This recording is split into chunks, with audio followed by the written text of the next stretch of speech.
Vamos ahora a pasar a la lectura de la predicación de hoy. El texto que os animo a buscar en vuestras Biblias es Hechos capítulo 2, versículos del 1 al 13.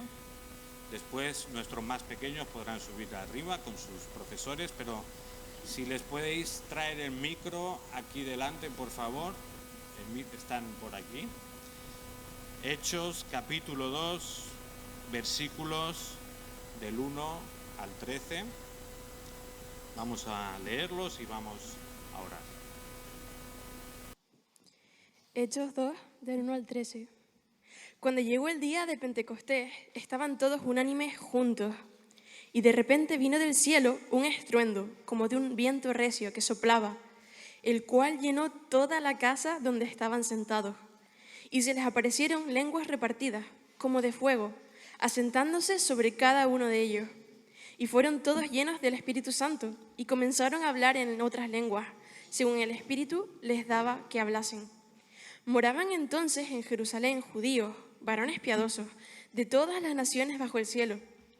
Y hecho este estruendo, se juntó la multitud y estaban confusos, porque cada uno les oía hablar en su propia lengua. Y estaban atónitos y maravillados, diciendo: mirad, ¿no son galileos todos estos que hablan? ¿Cómo pues les oímos nosotros hablar, cada uno nuestra lengua en la que hemos nacido? Partos, medos, elamitas y los que habitamos en Mesopotamia, en Judea, en Capadocia, en el Ponto y en Asia, en Frigia y Panfilia, en Egipto y en las regiones de África más allá de Cirene, y romanos aquí residentes, tanto judíos como prosélitos, cretenses y árabes, les oímos hablar en nuestras lenguas las maravillas de Dios. Y estaban todos atónitos y perplejos, diciéndose unos a otros: ¿qué quiere decir esto? Mas otros, burlándose, decían: están llenos de mosto. Oramos. Dios mío, Dios nuestro, somos un pueblo que sin tu conocimiento perece. Somos un pueblo que constantemente cavamos cisternas que no retienen agua y nos morimos de sed. Por eso te pedimos que en la exposición de tu palabra hoy, tú nos llenes de tu conocimiento, tú nos llenes y nos sacies la sed que tenemos, Señor. Que tú nos llenes de tu espíritu a través de tu palabra. Usa a Eric, Señor, para que podamos saber qué es lo que tú quieres que creamos, hagamos y nos arrepintamos, Señor. Ayúdale, en el nombre de Jesús. Amén. Amén. Amén. Pues pueden subir nuestros más pequeños arriba con sus profesores. También esperamos que el Señor bendiga mucho estas clases y quién sabe, quizá hoy de la clase baja algún misionero ya. Tenemos que estar dispuestos a enviarlos, ¿verdad? Pues mientras suben nuestros más pequeños, me gustaría preguntaros una cosa. ¿Qué significa esto? ¿Qué significa esto? Esta es una pregunta que me hubiera gustado hacer a varias personas esta semana. ¿Qué significa esto? No sé si te has dado cuenta que hoy hay elecciones municipales. ¿Te has enterado? Sí, ¿verdad? No sé si te ha llegado publicidad al buzón esta semana o durante las semanas anteriores. Y no sé si te has parado a leer la publicidad que te han enviado. ¿Alguien la ha leído? Pocos. Alguno por allá atrás, algún rarillo, ¿no? Bueno, yo confieso que el otro día la leí. Honestamente, llevamos poco tiempo en Vilanova, no conocemos muy bien a ningún partido, entonces digo, pues voy a leer un poco, a informarme, a ver si algo me sorprende. Y lo que me sorprendió, ¿sabéis qué es?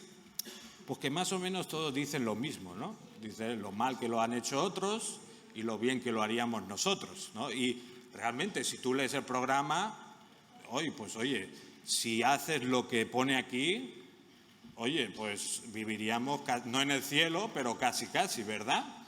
Si todos pudieran cumplir con el programa que han enviado. Pero hay frases que dices, ¿qué significa esto, no? Cuando dicen, pues queremos una ciudad más inclusiva. ¿No te gustaría ir preguntarle, ¿qué significa esto? queremos una ciudad más limpia, más respetuosa, más cosas un poco difusas, ¿no? Y te gustaría preguntarle, ¿qué significa esto? Bueno, hoy también vamos a hablar, por supuesto, sobre la misión, y hemos estado escuchando toda esta semana misión, misioneros, llamar, etcétera, etcétera, ¿no? Y quizá en esta mañana te preguntas, bueno, ¿qué significa esto de la misión? ¿Tiene algo que ver conmigo? ¿Qué es la misión? ¿Quién tiene que hacer la misión? ¿Y en qué consiste la misión? Bueno, estas preguntas vamos a intentar responderlas desde el texto que hemos leído en Hechos capítulo 2 del 1 al 13. Ya hemos mencionado también, o no sé si alguien lo ha dicho, hoy qué día celebramos también, no solo el día de misiones, hoy es día de Pentecostés, ¿verdad? Y que, bueno, qué casualidad, ¿no?, que hayamos llegado a este texto en Hechos 2. Como decía, celebramos el día de misiones, celebramos el día de Pentecostés. ¿Tiene sentido celebrar las dos cosas el mismo día? Obviamente. En Hechos vemos que el libro se llama Hechos de los Apóstoles, pero casi podríamos cambiarle el título y llamarlo Hechos del Espíritu Santo, ¿verdad? Porque lo que vemos en todo el libro es cómo Dios mismo, a través de su Espíritu Santo, lleva a cabo la misión de la Iglesia. Y bueno, no hay que irse muy lejos. Si vamos al capítulo 1, versículo 8, un versículo que todos nos sabemos de memoria, Jesús está con sus discípulos y ¿qué les dice? Pero recibiréis poder cuando el Espíritu Santo venga sobre vosotros y me seréis testigos en Jerusalén, en toda Judea y Samaria y hasta los confines de la tierra. O sea, la secuencia que Jesús proponía entonces es que primero los seguidores de Jesús iban a recibir poder, iban a recibir ese Espíritu Santo y después iban a ser testigos en Jerusalén, Judea y Samaria y los confines de la tierra. Y lo que hemos visto relatado en Hechos capítulo 2 es esto, es lo que Jesús ya había anunciado en el capítulo 1. Sabéis que Jesús había sido crucificado, había resucitado al tercer día, entonces había ascendido al cielo y les dijo, esperad que yo os enviaré el Espíritu Santo. Aquí vemos entonces cómo es esta venida del Espíritu Santo. Y lo que vamos a ver en esta mañana son tres características de la misión de la Iglesia. Y vamos a ver que la misión del Espíritu Santo es una misión de todos los creyentes, la misión es para todo el mundo y la misión es sobre las maravillas de Dios. Y primero vamos a ver, la misión es para todos los creyentes. Leemos otra vez los primeros 4 versículos. Cuando llegó el día de Pentecostés, estaban todos juntos en el mismo lugar. Y de repente llegó del cielo un estruendo como de una ráfaga de viento impetuoso, el cual llenó toda la casa donde estaban sentados. Y se les aparecieron lenguas como de fuego, que se repartieron y se posaron sobre cada uno de ellos. Y todos fueron llenos del Espíritu Santo y comenzaron a hablar en diferentes lenguas, según el Espíritu les concedía hablar. Lucas nos habla de que se estaba celebrando en Jerusalén la fiesta de Pentecostés. Tenemos que entender, Pentecostés no se celebra por primera vez ese día, Pentecostés ya era una fiesta judía, pero ¿alguien sabe por qué se llama Pentecostés? ¿A alguien se le ocurre? Pentecostés. Ay, muy bien, porque Diego, se viene bien recuperada, está en plena forma. Pentecostés se celebraba 50 días, de ahí Pente, 5, 50 días después de la celebración de la Pascua. Pues durante esta celebración, dice el texto, que estaban todos juntos en el mismo lugar. No se nos dice qué lugar es, pero lo importante es que están todos juntos. Ahora, ¿quién son todos estos? Cuando dice están todos juntos, ¿quiénes eran todos? Bueno, todos eran los apóstoles, pero seguramente no eran solo los apóstoles, eran los 120 de los que se nos habla en el capítulo anterior. Los 120 que habían creído en Jesús y que en mayor o menor grado habían pasado tiempo con Él, le habían conocido y ahora, de alguna manera, pues le habían visto resucitado y creían en Jesús. Entonces tenemos un grupo de 120 personas que estaban todos juntos. Es curioso leer en el versículo 3 que se menciona que están, ¿cómo estaban? Unánimes, bueno, no era eso lo que buscaba. Están como vosotros, sentados. No habíais caído, ¿verdad? Pero lo dice, versículo 3, estaban todos sentados. Bueno, creo que lo pone, al menos en mi versión lo pone. Estaban sentados. Y es que Jesús ya les había dicho en el capítulo 1 que tenían que esperar la promesa del Padre. Pues qué mejor forma de esperar que sentados, ¿no? Estaban esperando la promesa del Padre en Jerusalén. Entonces tenemos todos los seguidores de Jesús juntos, sentados, esperando la promesa del Espíritu Santo, esperando ese poder que tenían que recibir. Y hasta aquí es todo bastante normal, ¿verdad? Hasta aquí no hay cosa rara, nada que llame la atención. Sin embargo, en un instante todo cambia, ¿verdad? En un instante hay un revuelo, se oye un ruido tremendo, un viento inunda toda la casa, aparecen unas lenguas como de fuego y los seguidores de Jesús se ponen a hablar en diferentes lenguas. ¿Os imagináis que alguno de los discípulos hubiera salido, voy a comprar pan, un momento? Y están ahí todos sentados, tranquilos, vuelve y se encuentra lo que se encuentra. Como cuando estás viendo un partido, van 0-0, vas al baño y vuelves, van 2-1. ¿Qué ha pasado aquí? Si no me he ido casi nada. De repente, en un instante, todo cambia. De estar sentados, de estar esperando, de repente viene el Espíritu, inunda la casa y ahora están hablando en lenguas. Así fue la venida del Espíritu Santo. Sin embargo, una de las cosas que llaman la atención de estos primeros versículos es notar cómo el autor de Hechos, como Lucas, hace especial énfasis en que todo el grupo sigue el mismo proceso. Todos, sufren la misma transformación. Primero vemos que están todos juntos en un mismo lugar, luego el viento llega e inunda toda la casa, luego se reparten lenguas como de fuego a cada uno de ellos y dice que todos fueron llenos del Espíritu Santo, todos hablaron en lenguas diferentes. Esta igualdad, todos. Y qué bonito, ¿no?, ver esta igualdad entre los creyentes, porque venimos del capítulo 1, donde los creyentes se juntan para escoger un apóstol nuevo. Había que reemplazar a Judas, los apóstoles tenían una autoridad especial y escogen a uno de entre ellos. Y podríamos pensar como que los apóstoles en ese momento tenían una autoridad especial, entonces o quizá tenían que tener una llama más grande de fuego en su cabeza, o que tenían que hablar lenguas más espectaculares o más fuertes, o flotar o algo. En cambio, aquí se nos dice que todos reciben lo mismo. Todos son llenos del Espíritu Santo.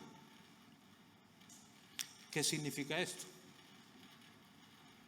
Bueno, pues en parte significa lo que llevamos semanas viendo en el libro de Efesios, y es que en la Iglesia, aunque pueden haber diferentes roles, distintos ministerios, dones, en la Iglesia no hay categorías de creyentes. No hay los creyentes premium o los creyentes excelentes y luego hay los normalillos. Todos somos un solo cuerpo, ¿verdad? Todos en este caso, fueron llenos del Espíritu Santo. El Espíritu Santo no vino de una forma especial solo sobre los apóstoles, sino que vino sobre todos.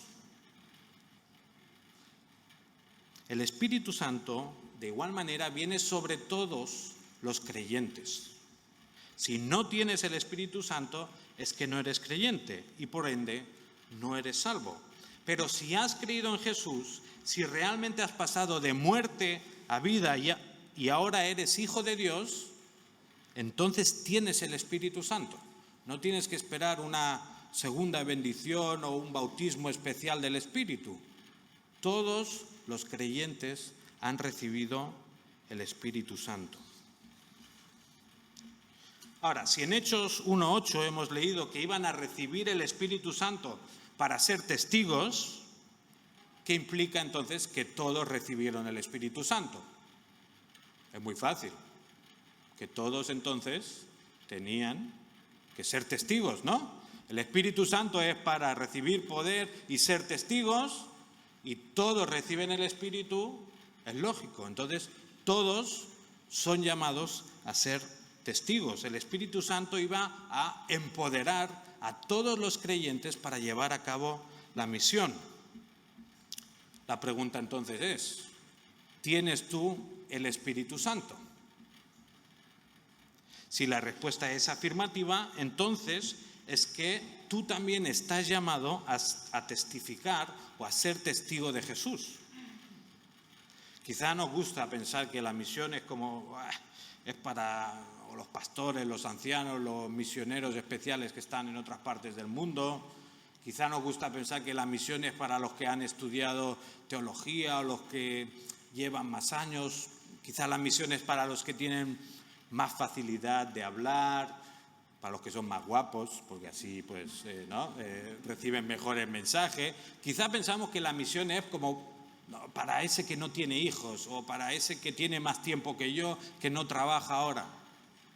No solemos, no quiero acusar a nadie, pero a veces es posible que tengamos este pensamiento, ¿no? La misión es para ese que está más disponible que yo. En cambio, lo que aquí nos están enseñando es que la misión es para todos los creyentes. Todos los que han recibido el Espíritu Santo están llamados a ser testigos de Jesús. Ahora, decíamos antes que hoy estamos celebrando el día de Pentecostés y hemos dicho, ¿por qué se llama Pentecostés? Porque hace 50 días que celebramos la Pascua, Domingo de Resurrección. Ahora, 50 días son muchos días, ¿no? Si te dicen que vas a cobrar de aquí 50 días, quizá te da algo, ¿no? O si te dicen, vas a estar 50 días sin móvil, ya te mueres directamente, ¿no? ¿Para qué vivir si no tengo el móvil?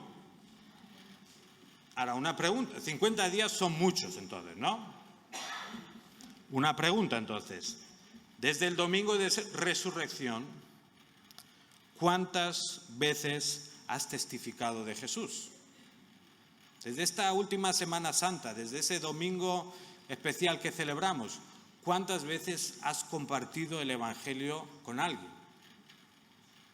50 días son muchos días, ¿eh? Gracias a Dios que hay algunos que ni sabéis porque son tantas veces que habéis compartido el Evangelio que no os llegan los dedos de la mano para contar. Pero desgraciadamente varios de nosotros tenemos que reconocer que quizá en 50 días o en 20 días o en los que sea, no hemos compartido el mensaje del Evangelio.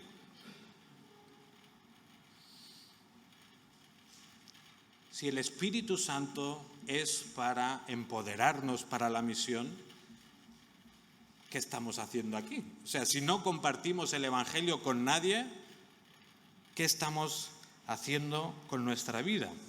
Estos versículos nos enseñan que la misión no es para el que está más disponible, la misión es para todos los creyentes.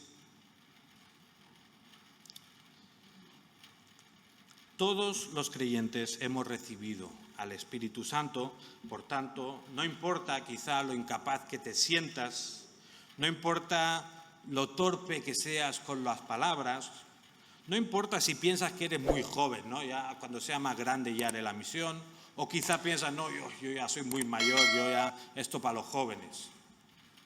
No, No importa tampoco si tienes hijos pequeños y casi no tienes tiempo de hacer nada. No importa si estás en paro y tienes que buscar mucho trabajo y por eso no tienes tiempo para hacer la misión. Si tienes al Espíritu Santo, tú has recibido poder para ser testigo de Jesús y estás llamado a participar en la misión, porque la misión es para todos los creyentes. En segundo lugar, vamos a ver cómo la misión es para todo el mundo. O si queremos ser más bíblicos, la misión es para todas las naciones. Eso queda un poquito mejor. Leemos a partir del versículo 5. Y había en Jerusalén varones judíos piadosos, provenientes de toda nación debajo del cielo. Y cuando ocurrió este estruendo, la multitud se reunió y estaban confusos, porque oían a cada uno hablando en su propia lengua. Y estaban asombrados y maravillados y decían: mirad, ¿no son galileos todos estos que hablan? ¿Cómo pues los oímos cada uno de nosotros en nuestra propia lengua en que nacimos? Partos, medos, elamitas y los que habitamos Mesopotamia, Judea y también Capadocia, Ponto y Asia, Frigia y también Panfilia, Egipto y las regiones de Libia hacia Cirene, y los romanos, forasteros, tanto judíos como prosélitos, cretenses y árabes, los oímos hablando en nuestras lenguas las maravillas de Dios. Un examen. ¿Cuántas naciones hemos dicho? ¿La has contado? 12 por ahí. Bueno, algunos dicen es difícil de clasificar, pero vemos que hay una lista exagerada, ¿no? El autor Lucas podría haber dicho simplemente, pues gente de todos los lados dijo que habían escuchado las maravillas de Dios en su lengua. Pero aquí toma el tiempo como para ir describiendo todos estos lugares diferentes de donde venían los judíos. El versículo 5 nos señalaba que en Jerusalén habían judíos piadosos. Estos eran los judíos pues, que observaban la ley, que intentaban agradar a Dios en todos. Y Pentecostés era una de las fiestas más importantes para el pueblo judío. Es verdad que como se celebraba ahora, ¿no?, hacia finales de mayo, junio, digamos que era una época más agradable para viajar. Entonces, es posible que en ese momento se concentrara más gente que en el resto del año por las facilidades que el clima daba para que vinieran judíos de todas las naciones, como nos dice el versículo 5. Por tanto, teníamos entonces a Jerusalén llena de gente, llena de judíos de todo el mundo. Claro, cuando suena este estruendo tan grande, ¿no?, este ruido tan tremendo, llama la atención de los que se encontraban en Jerusalén y esto provoca que lo que está ocurriendo en esa casa o donde estén los discípulos de Jesús sea observado y sea visto por un montón de gente, por una multitud de personas. Qué casualidad tan sospechosa, ¿verdad?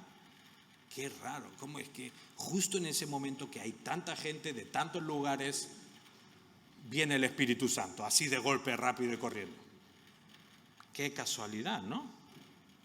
Bueno, de sospechoso no tiene nada. Está claro que la intención del Espíritu Santo es muy clara, ¿no? El propósito es testificar sobre Jesús y que este mensaje, como había dicho Jesús, llegue a todas las naciones.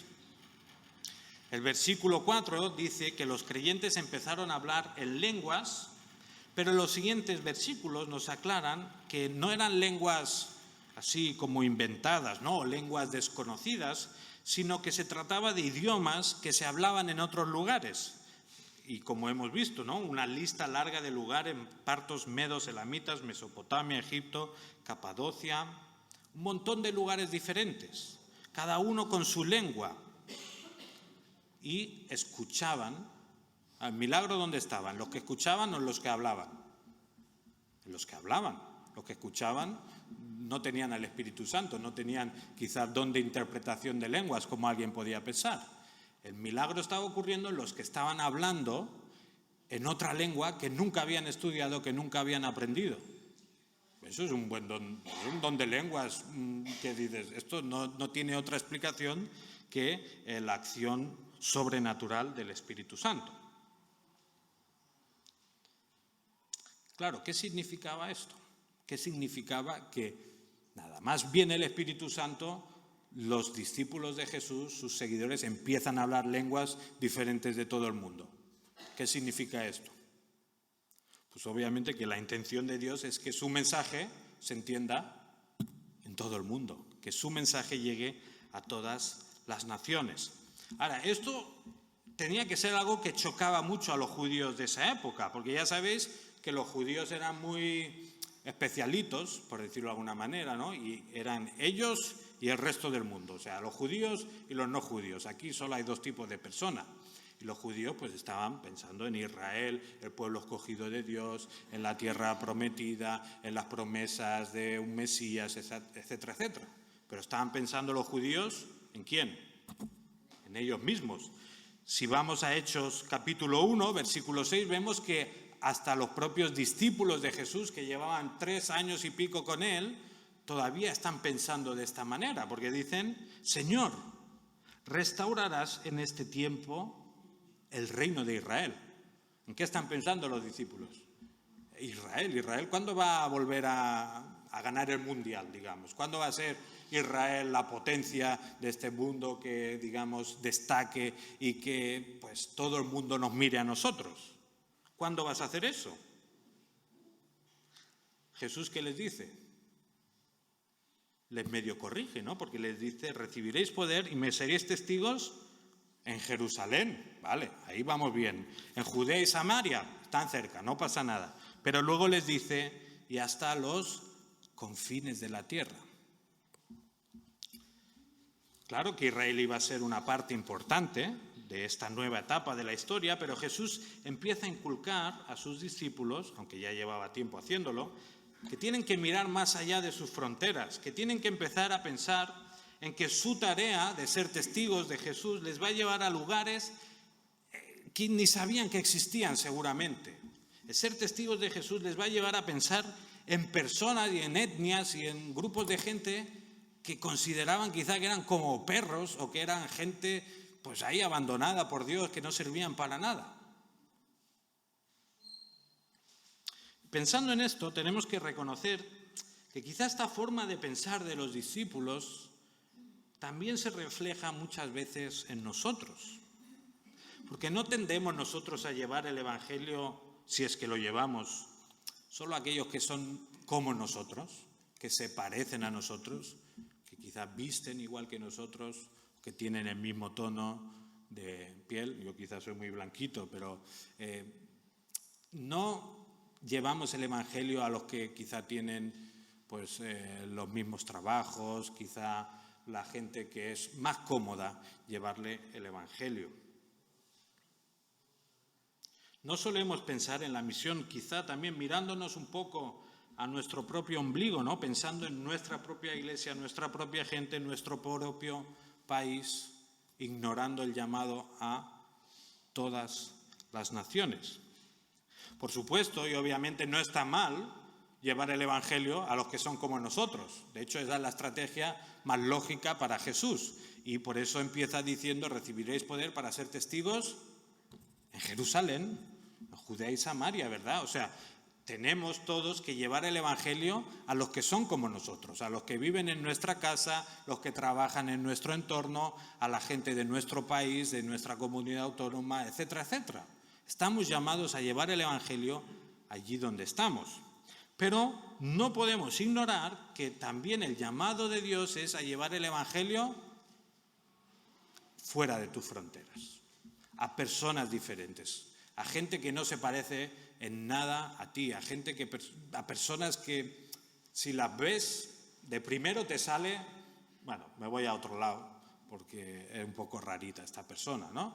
Que quizá los raros somos nosotros, pero de primeras nos sale guardarnos el Evangelio para los que están más cerca. Cabe que nos preguntemos: ¿estamos dispuestos, igual que llevamos el Evangelio a nuestras familias, a nuestro entorno más cercano, estamos dispuestos a llevar el Evangelio a aquellos que no son tan como nosotros? ¿Estarías tú dispuesto a hacer las maletas y a irte a otro país solo para predicar el Evangelio a personas que lo necesitan.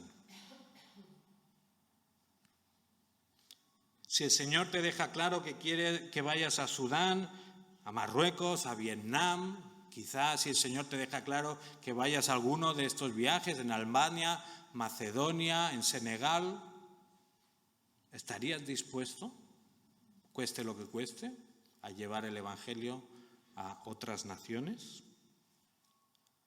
La misión es de todos los creyentes y es para todas las naciones. Ahora, seamos realistas también. Lo más probable es que Dios no te llame a hacer las maletas y a irte a un país tan exótico como los que hemos dicho. Pero lo cierto es que el hecho de que las misiones sean para todas las naciones ya lo podemos cumplir aquí en Vilanova, ¿verdad? ¿Cuánta gente de todas las naciones del mundo vive en Vilanova? ¿Lo has pensado? Un montón. Ya solo si miro aquí ya veo un montón de naciones representadas, ¿verdad? ¿Cuánta gente de otras naciones vive aquí en Vilanova? ¿Cuántas mujeres con velo hay en la cola de tu escuela, de la escuela de tus hijos? ¿Te atreverías a invitar a alguna de estas familias a tu casa?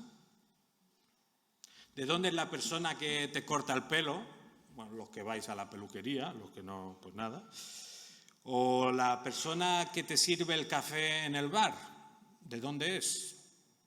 ¿Estás dispuesta o dispuesto a compartir el Evangelio, a tomar la iniciativa y a pesar de las diferencias llegar a ellos?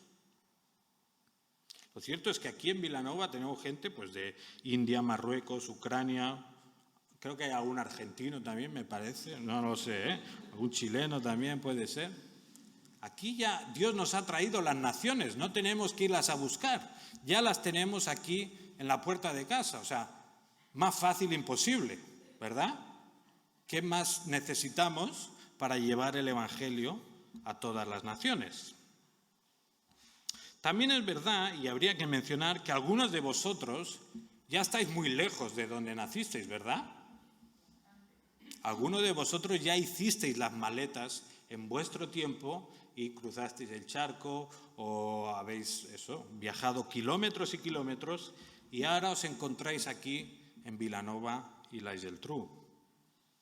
Y quizá crees que viniste aquí para tener una vida pues un poco mejor, ¿no? O para tener un trabajo más estable, para quizá poder garantizar un futuro a tus hijos.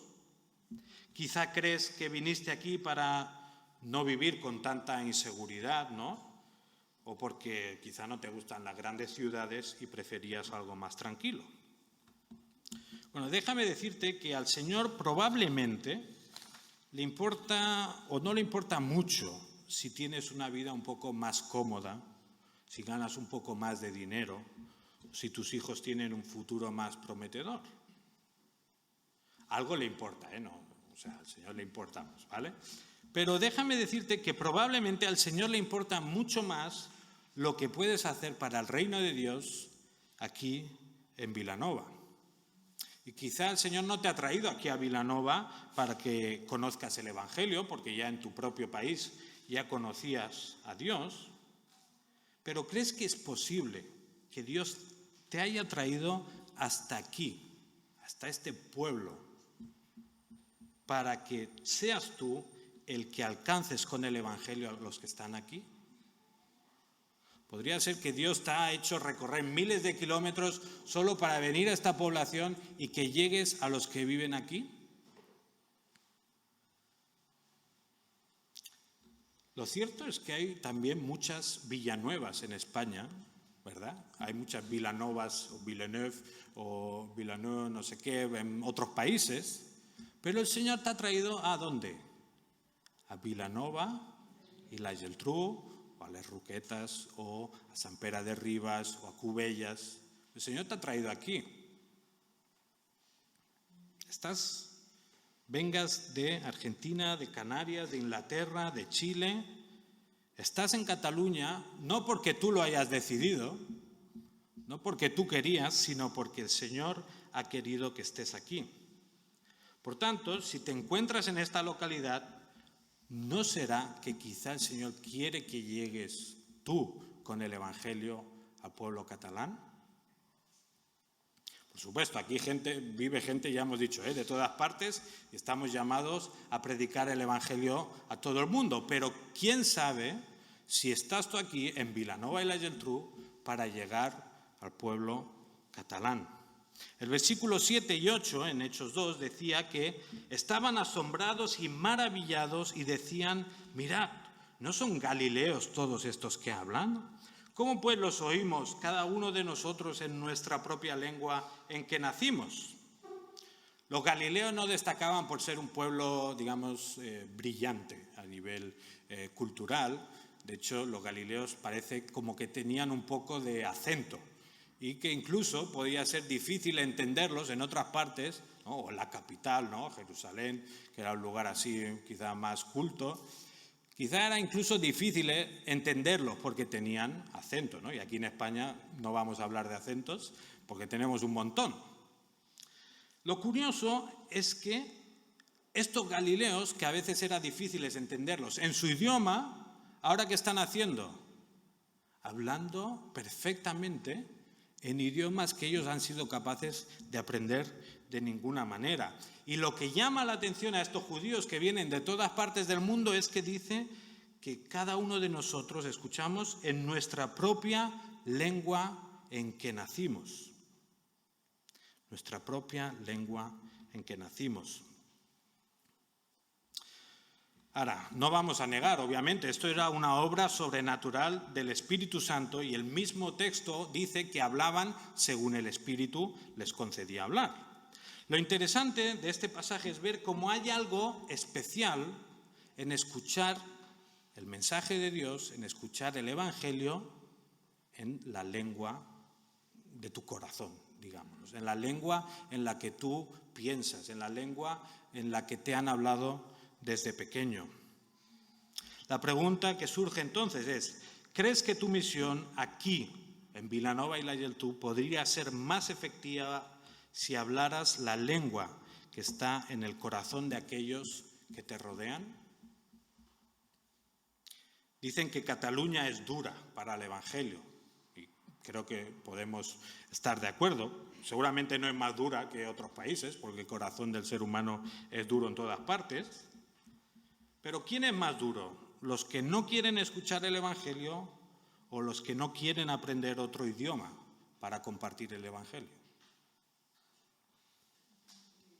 Quizá algunos de nosotros necesitamos una obra sobrenatural del Espíritu para que nos entiendan hablando catalán. No lo voy a negar. Y se nota, ¿verdad?, cuando leo algo, a pesar de haber nacido aquí. Quizá necesitamos que el Espíritu haga una obra en nosotros poderosa para que seamos capaces de expresarnos en el lenguaje que está en el corazón de miles y miles de personas en esta ciudad.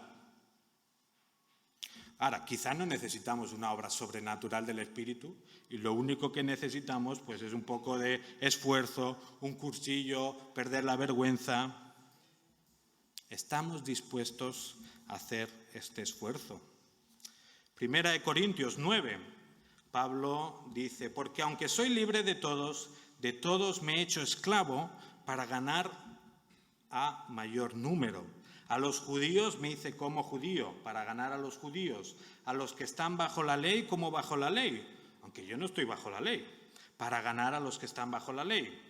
A los que están sin ley como sin ley, aunque yo no estoy sin la ley de Dios, sino bajo la ley de Cristo, para ganar a los que están sin ley. A los débiles me hice débil para ganar a los débiles. A todos me he hecho todo para que por todos los medios salve a algunos. Y todo lo hago por amor del Evangelio, para ser partícipe de él.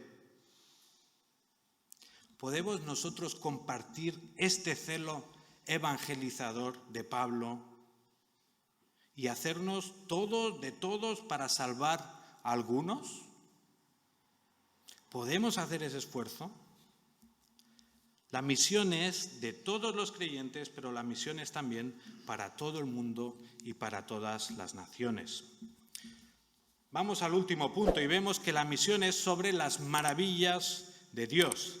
En el versículo 11, después de esta larga lista de naciones y de pueblos que están allí en Jerusalén, se dice, les oímos hablando en nuestras lenguas, ¿el qué? Las maravillas de Dios. Sin duda era algo espectacular, ¿no? Oír a tantas personas sin formación hablar en esas lenguas tan diferentes y de lugares tan distintos. Sin embargo, lo importante no solo es que oyen hablar esas lenguas extranjeras, sino lo importante es de qué estaban hablando y de qué hablaba esta gente en lenguas, de las maravillas de Dios. No se nos dice exactamente, ¿no?, que hablaban, es así algo muy general. Las maravillas de Dios quizás son pues su creación, ¿no? Quizá las maravillas de Dios es lo que Él ha hecho en la historia del pueblo de Israel. Quizá se refería más bien a los hechos recientes, ¿no?, en la encarnación de Jesús, su muerte, su resurrección. Quizá era un poco de todo, no sabemos.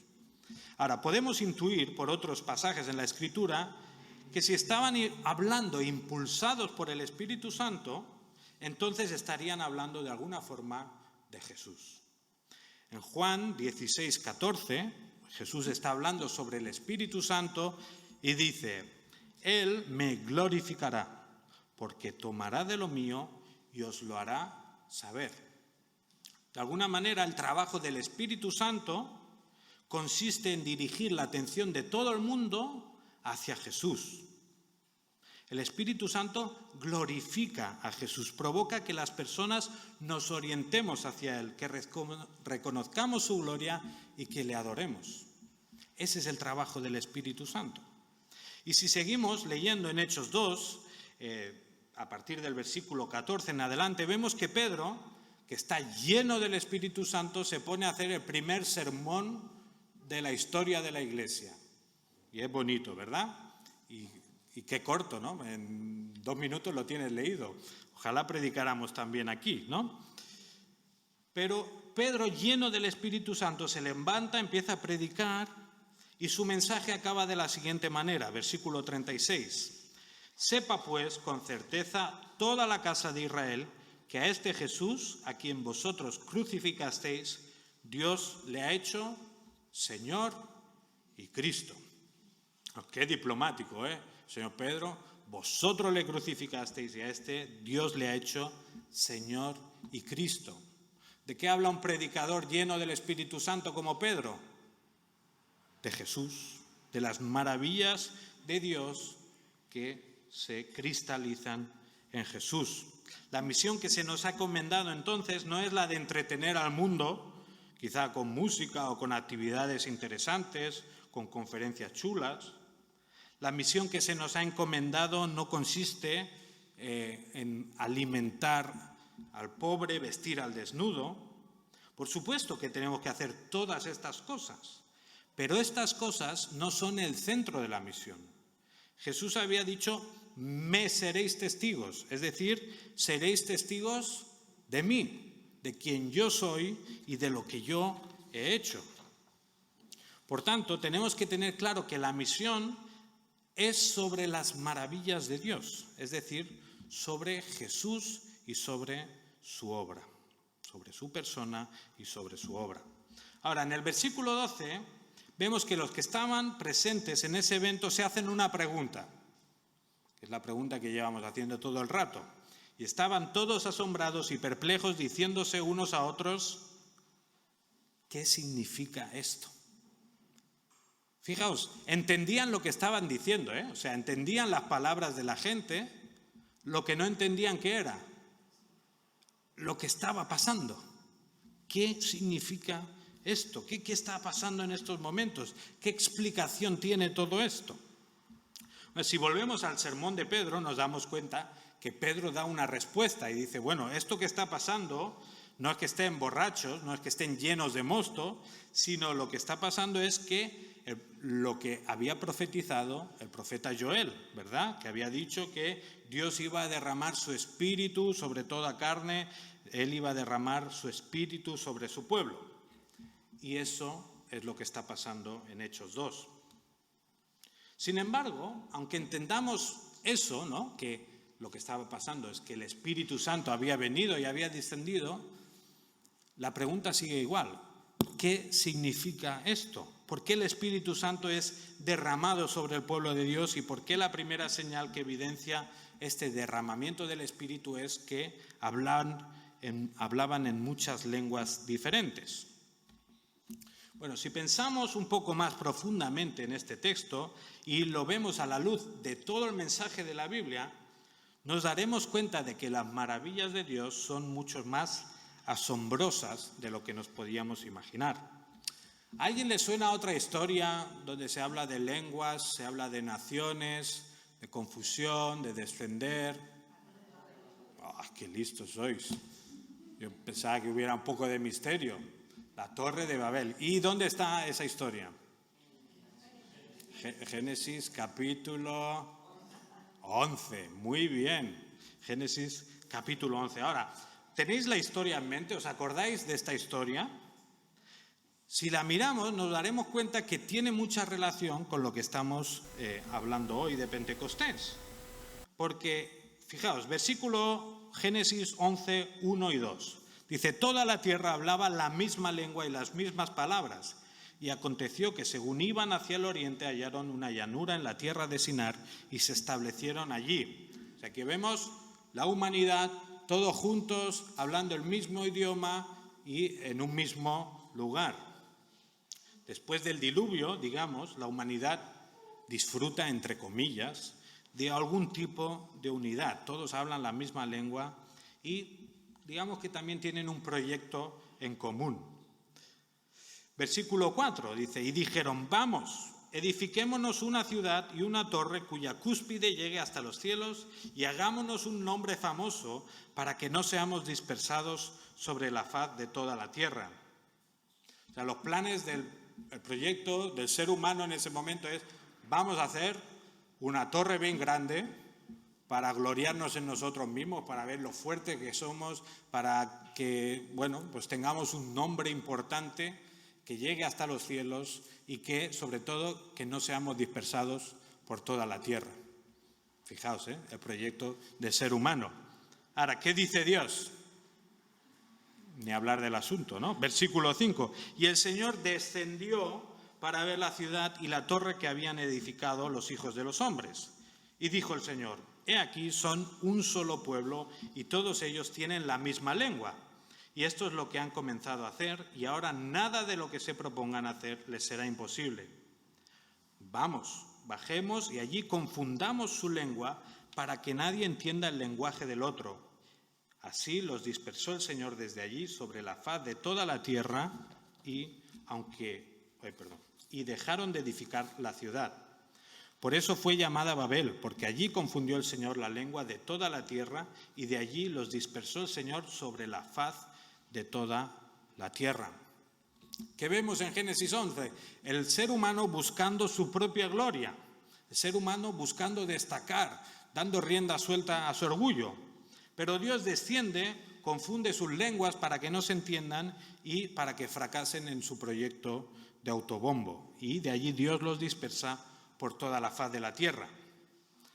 ¿Qué está sucediendo en Hechos 2? Lo contrario casi, ¿verdad? Dios está cambiando lo que ocurrió en Babel. En el caso de Pentecostés encontramos que es Dios quien reúne de todas las naciones a gente en Jerusalén, a judíos repartidos por todas las naciones, personas que estaban en lugares distintos y hablaban lenguas diferentes. Y en Pentecostés también hay confusión, ¿verdad? Pero es una confusión diferente, porque en el caso de Pentecostés la confusión no viene porque no entienden, ¿no? Pásame el ladrillo, y tú dame la pala, y ¿qué dice este? La confusión no viene de ahí. ¿De dónde viene la confusión? ¿Qué está pasando? ¿Cómo puede ser que yo entienda lo que está diciendo esta persona que no sabe mi idioma? De ahí viene la confusión. ¿Cómo puede ser que esta gente extranjera estuviera entendiendo a galileos? En Génesis 11 vemos al ser humano hablando la misma lengua, queriendo edificar una torre para su propia gloria, y a Dios usando las lenguas como un juicio que los reparte por toda la tierra. Pero en Hechos 2 encontramos que Dios está reuniendo a su pueblo en un mismo lugar y está usando las diferentes lenguas ¿para qué? Hablar las maravillas de Dios y ¿qué? Edificar. ¿Pero qué estaba edificando Dios? Una iglesia, ¿verdad? ¿Recordáis las palabras de Jesús a Pedro? Cuando Pedro hace esa gran declaración, ¿no? Tú eres el Cristo, el Hijo del Dios viviente. ¿Qué dice Jesús? Yo también te digo que tú eres Pedro y sobre esta roca edificaré mi iglesia. ¿Y qué dice después? Y las puertas del Hades no prevalecerán contra ella. Esto es lo que está sucediendo en Hechos 2. Jesús a través del Espíritu Santo está edificando su iglesia sobre estos apóstoles y sobre esta confesión. El sermón de Pedro acababa diciendo lo mismo, ¿no? A este Jesús a quien vosotros crucificasteis, Dios lo ha hecho Señor y Cristo. Esa era la confesión de Pedro y esto es lo que vemos haciendo Dios, construyendo su iglesia sobre esta confesión también. Y lo bueno de esta historia es que Jesús, ¿qué promete? Que las puertas del Hades, las puertas del infierno, no prevalecerán contra su iglesia. ¿Cuántas promesas nos han hecho estas semanas que no se van a cumplir? Bueno, no sabéis ninguna porque no habéis leído los programas políticos, pero si los hubierais leído, os daríais cuenta que muchas de las promesas que nos han hecho estas semanas no se van a cumplir ni de broma, ¿verdad? Que no, ni os hace falta leer para saberlo. ¿Qué pasa con las promesas de Jesús? Pues fijaos, en Hechos 1 decía, recibiréis poder del Espíritu Santo, esperaos en Jerusalén que yo os envío al Espíritu Santo. 10 días después, ahí está el Espíritu Santo, ¿verdad? ¿Qué promete en Mateo 16, 18? Las puertas del Hades no prevalecerán contra mi iglesia.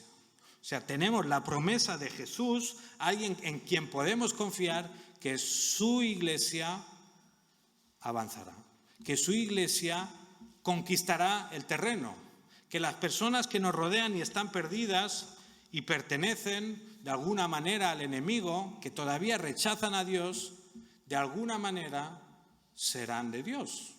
Dios nos ha dado la promesa de que la iglesia va a vencer. Entonces, ¿qué motivación más grande podemos tener para hacer la misión? Si sabemos que ya hemos ganado. Si te invitan a jugar a un partido y te dicen, tú tranquilo que ya lo hemos ganado, pues vas diferente, ¿no? Voy a disfrutarlo.